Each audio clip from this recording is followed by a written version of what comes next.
My wife suggested we take a break to reevaluate our priorities. I moved out, no questions asked. 2 days later, she was tagged in a sunset photo, with her coworker's arm around her waist. I didn't message her. I just emailed the divorce papers. She called crying, "Wait, you're serious?" "I didn't think you'd give up that fast," I said. "You told me to." You know that feeling when you're driving and suddenly realize you've been on autopilot for the last 10 miles? That's what my marriage felt like in the months leading up to. Well, everything. 8 years together, 5 married, and somewhere along the way we'd both started sleepwalking through our relationship. Sarah and I met in college. She was pre-med, I was engineering. We were the couple everyone said would make it, the steady ones who had their crap together while our friends were still figuring out which major to declare for the 3rd time. We graduated, got decent jobs, bought a house in the suburbs with a 2-car garage and a kitchen island that Sarah insisted we needed but never used. Life was fine. Not great, not terrible.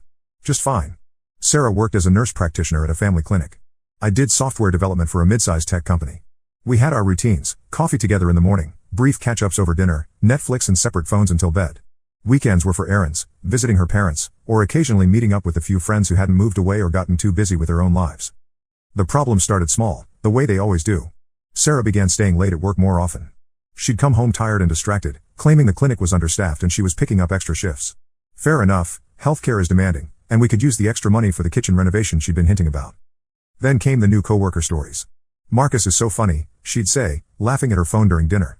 "He sent me this hilarious meme about our boss." Or, "Marcus suggested this great new restaurant we should try sometime." Marcus this, Marcus that. At first, I was actually happy she'd found a good work friend. Sarah had always been a bit introverted, and making new connections seemed healthy. I should have paid more attention when she started dressing differently for work. New clothes, more makeup, that perfume I bought her for Christmas but she'd only worn twice suddenly becoming her daily signature. When I complimented her on looking nice, she'd shrug and say she was just trying to be more professional. The phone thing was probably the biggest red flag I missed. Sarah had always been pretty open with her devices, we knew each other's passwords, would grab whoever's phone was closest to look something up. But gradually, her phone became glued to her hand. She'd take it to the bathroom, sleep with it face down, angle the screen away when texting. When I asked about it, she said work had implemented new privacy policies about patient information, so she was being more careful. Looking back, the signs were neon bright. But when you're living in it, when it's your life slowly shifting degree by degree, you adapt. You normalize. You tell yourself it's just a rough patch, that all marriages go through phases, that you're probably being paranoid or needy. The break conversation happened on a Tuesday in March. I remember because I'd made her favorite pasta, carbonara with a good pancetta from the Italian deli across town. She barely touched it. "David, I think we need to talk," she said, pushing the food around her plate. Those 6 words. Every married person knows them. Nothing good ever follows "we need to talk" in that tone. "I've been doing a lot of thinking lately," she continued, not meeting my eyes. "About us. About where we are in life. I feel like we've been going through the motions, you know? Like roommates more than partners." I set down my fork. She wasn't wrong, but hearing it out loud still stung. "Okay. What do you want to do about it?" "I think." She took a deep breath. "I think we should take a break. Just for a little while. To reevaluate our priorities. Figure out what we really want." The way she said it, rehearsed, clinical, made my stomach drop.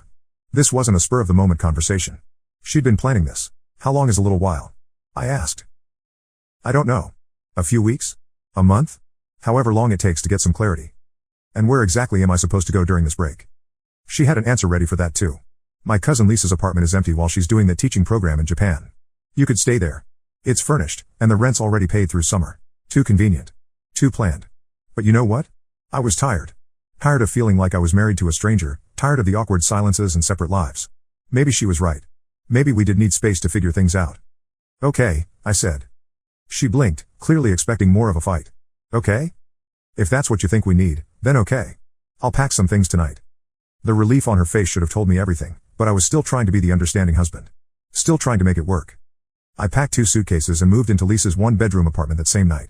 It was weird, sleeping in a strange bed, eating cereal for dinner because I hadn't thought to bring food, scrolling through Netflix in someone else's living room.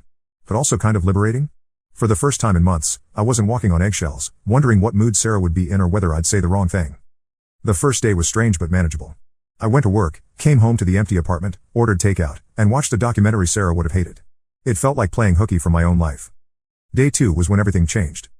I was mindlessly scrolling through Facebook after work when I saw it. Sarah, tagged in a photo by someone named Marcus Chen. My stomach dropped even before the image fully loaded. There she was, my wife of 5 years, standing on what looked like a beach overlook at sunset. Golden hour lighting, waves crashing below, everything scenic and romantic.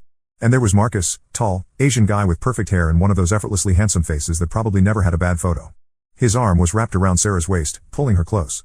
She was leaning into him, head tilted toward his shoulder, smiling in a way I hadn't seen in months. The caption read, "Sometimes the best views come after the longest climbs. #blessed #new chapter." I stared at that photo for probably 10 minutes straight. The timestamp showed it was taken earlier that day, less than 48 hours after she'd asked for a break to reevaluate priorities. The location tag said Point Reyes, a scenic spot about 2 hours north of our city. A place Sarah and I had talked about visiting but never got around to. My first instinct was to call her. Demand an explanation. Ask how the hell she was posting romantic sunset photos with another man 2 days into our supposed self-reflection period. But something stopped me. Maybe it was pride, maybe it was the final puzzle piece clicking into place, or maybe I was just done with the drama. Instead, I screenshot the photo and closed Facebook. Then I called my lawyer. Actually, let me back up. I should probably explain why I had a lawyer's number readily available. About 2 years earlier, my parents had gone through a messy divorce after 30 years of marriage. I'd helped my dad navigate the process and had gotten a referral to Rebecca Martinez, a family law attorney with a reputation for being thorough and no-nonsense. I'd kept her card in my wallet, the way you keep jumper cables in your trunk, hoping you'll never need them but glad they're there just in case. Rebecca answered on the third ring. Martinez Family Law, this is Rebecca. Hi, Rebecca, this is David Chen. We met a couple years ago during my father's divorce proceedings. David, yes. How are you? How's your dad doing? He's doing well, thanks. But I'm calling because I think I need your services now. There was a pause. I'm sorry to hear that.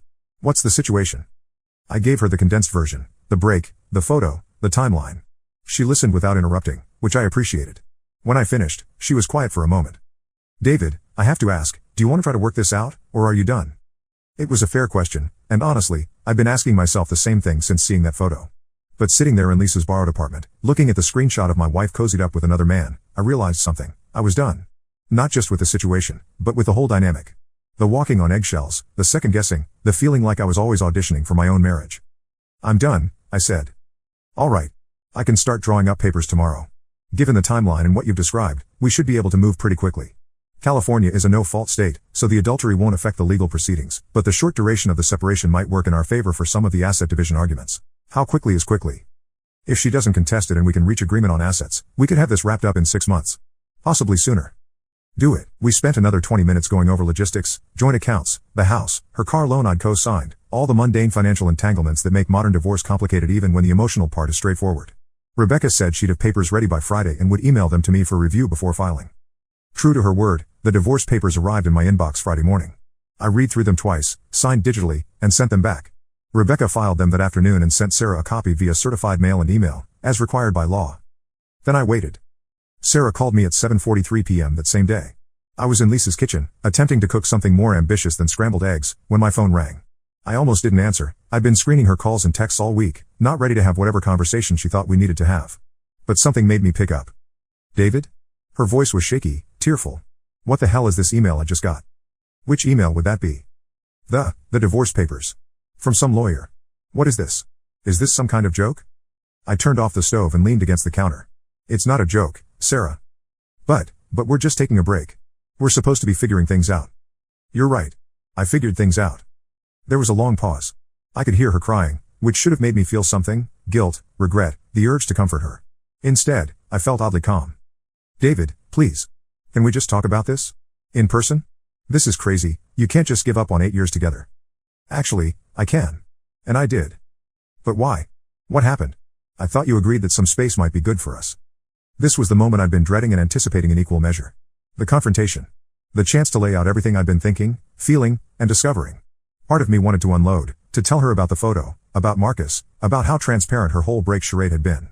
But a bigger part of me just wanted to be done with the drama. You told me to reevaluate my priorities, I said simply. So I did.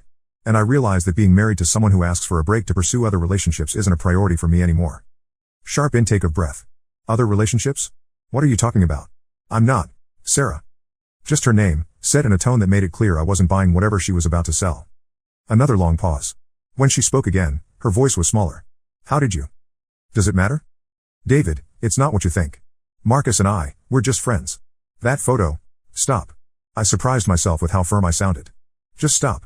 I don't need explanations or justifications. I don't need to know the timeline or how it started or whether you've slept with him yet. I just need you to know that I'm done. You're serious? You're really going to throw away everything we've built together? Just like that? I'm not throwing it away, Sarah. You already did that when you decided you needed a break to figure out if the grass was greener with your coworker. I'm just acknowledging reality. She was crying harder now. But David, I love you. I do. I was confused, and yes, maybe I've developed feelings for someone else, but that doesn't mean I don't love you too. People can love more than one person. It doesn't invalidate what we have. And there it was. The truth, finally. She did have feelings for Marcus. The break wasn't about self-reflection or fixing our marriage, it was about giving herself permission to explore those feelings without technically cheating. She wanted to have her cake and eat it too, to keep me as a safety net while she figured out if her shiny new option was better. Maybe you can love more than one person, I said. But I can't be married to someone who does. Wait, you're serious? You're not even going to fight for us? You're just going to give up that fast? And that's when it hit me. She'd expected me to fight. To beg, to plead, to compete with Marcus for her attention. She thought the divorce papers were a bluff, a dramatic gesture to get her to come running back. She'd probably told Marcus I was the type to roll over, that I'd be so desperate to keep her that I'd accept whatever scraps of attention she was willing to throw my way. You told me to, I said. What? You told me to give up. You asked for a break to reevaluate priorities. Well, I reevaluated. And I decided that my priority is being with someone who chooses me, not someone who keeps me around as option B while they test drive option A. The silence stretched on.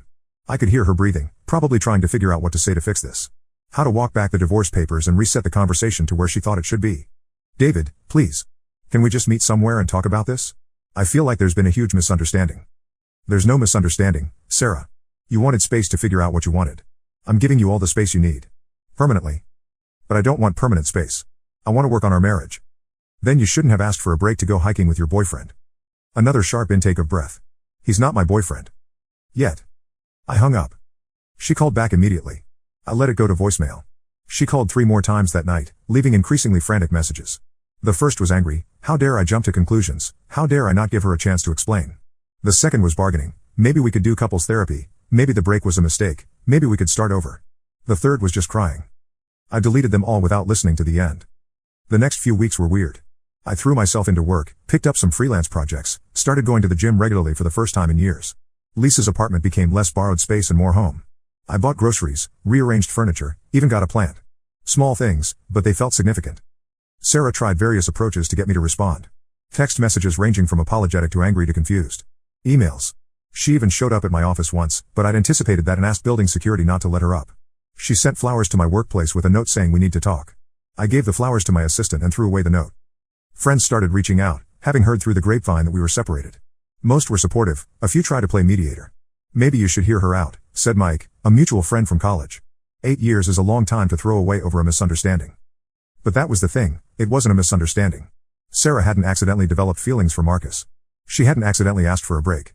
She hadn't accidentally gone on a romantic sunset trip with him 2 days later. These were choices, a pattern of behavior that showed me exactly where I ranked in her priorities. The divorce moved faster than Rebecca had initially predicted. Sarah didn't contest it, probably hoping that cooperation would somehow lead to reconciliation. We mediated the asset division over a single afternoon. The house went on the market. We split the savings account. She kept her car, I kept mine. 8 years of shared life reduced to a spreadsheet. I saw Marcus exactly once during this period, completely by accident. I was grabbing coffee near Sarah's clinic when he walked in.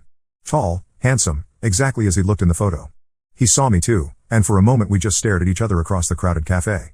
He looked like he wanted to say something, maybe apologize, maybe explain, maybe just acknowledge the awkwardness. Instead, he ordered his drink and left without making eye contact again.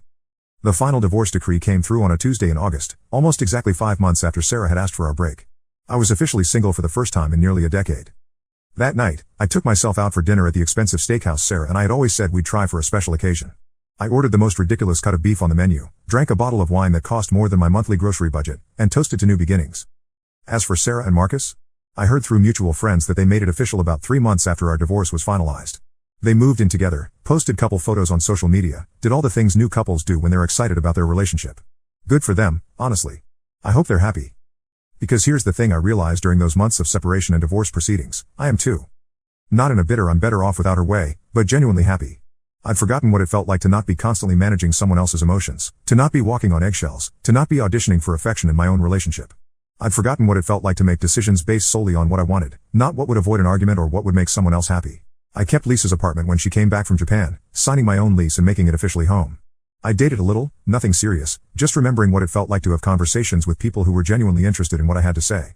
I traveled, took a solo trip to New Zealand that Sarah had always vetoed because it was too expensive and too far. 6 months after the divorce was final, I ran into Sarah at the grocery store.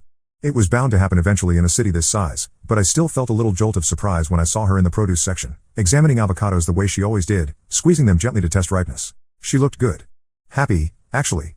Her hair was shorter, styled differently. She was wearing clothes I didn't recognize, a sundress that was more colorful and flowing than her usual style. She looked up and saw me, and for a moment we just stood there among the vegetables, two people who used to share everything now figuring out how to navigate a 30-second interaction. Hi, David. Hi, Sarah. How are you? I'm good. Really good, actually. You? She smiled, and it seemed genuine. I'm good too. Happy. I'm glad. And I meant it.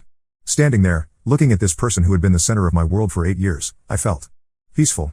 No anger, no regret, no what-if scenarios playing in my head. Just a calm acceptance that we both ended up where we needed to be. I want you to know, she said, glancing around to make sure we weren't blocking other shoppers, that I'm sorry. For how everything happened. For asking for a break when what I really wanted was permission to explore something else. That wasn't fair to you. I appreciate that, I said. And I want you to know that I'm not angry. I was, for a while, but I'm not anymore. I think everything worked out the way it was supposed to. She nodded, looking relieved. Marcus and I. We're engaged, actually. Congratulations. I mean that. Thank you. And you? Are you seeing anyone? Not seriously. But I'm open to it. For the first time in a long time, I'm excited about the possibilities. We talked for another few minutes, the kind of polite small talk you make with someone you used to know well. She was thinking about going back to school for her nurse practitioner certification. I told her about the New Zealand trip. It was pleasant, civilized, and completely free of the tension that had characterized our last months together. As we were saying goodbye, she paused. David? Can I ask you something? Sure. Do you ever wonder what would have happened if I hadn't asked for that break? If I'd just talked to you about what I was feeling instead? I considered the question. Honestly? I think we would have limped along for a while longer, getting more and more unhappy, until something bigger forced the issue. The break didn't create our problems, Sarah. It just made them impossible to ignore. She nodded slowly. You're probably right. We weren't really happy, were we? Not toward the end. No, I agreed. We weren't. But we're both happy now, right? Right. And that was it. We said goodbye, went our separate ways through the grocery store, and continued with our separate lives. I bought ingredients for the Thai curry I'd been wanting to try. She probably bought whatever she needed for whatever life she was building with Marcus. Looking back now, a year and a half after that conversation in the produce aisle, I can honestly say that Sarah asking for a break was the best thing that ever happened to our marriage. Not because it saved it, but because it ended it cleanly, before we could spend years slowly destroying each other with resentment and unmet expectations. She got what she wanted, the freedom to pursue something new and exciting with someone who made her feel the way I hadn't in a long time. I got what I didn't even know I wanted, the freedom to remember who I was outside of that relationship, and the opportunity to build something better with someone who chooses me every day. Because that's what I learned from all of this. Love isn't just a feeling, it's a choice. And I deserve to be with someone who chooses me deliberately, enthusiastically, and without needing a break to figure out if I'm worth it. Sarah didn't choose me. But in the end, that was okay, because it meant I got to choose myself. The divorce papers I emailed that Friday afternoon weren't an ending. They were a beginning. And I've never been happier to be proven right. Update, since people keep asking in DMs. Yes, I'm seeing someone now. Her name is Emma, she's a graphic designer, and she thinks the idea of asking for a break in a relationship is as ridiculous as I do. We've been together 8 months, and she knew the whole story about Sarah from early on. Her response was, good for you for having enough self-respect to walk away. Sarah and Marcus got married last spring. I heard through mutual friends that it was a nice wedding. I wasn't invited, which was appropriate and appreciated. No, I don't regret anything. Sometimes the trash takes itself out, and all you have to do is not chase after it with a recycling bin.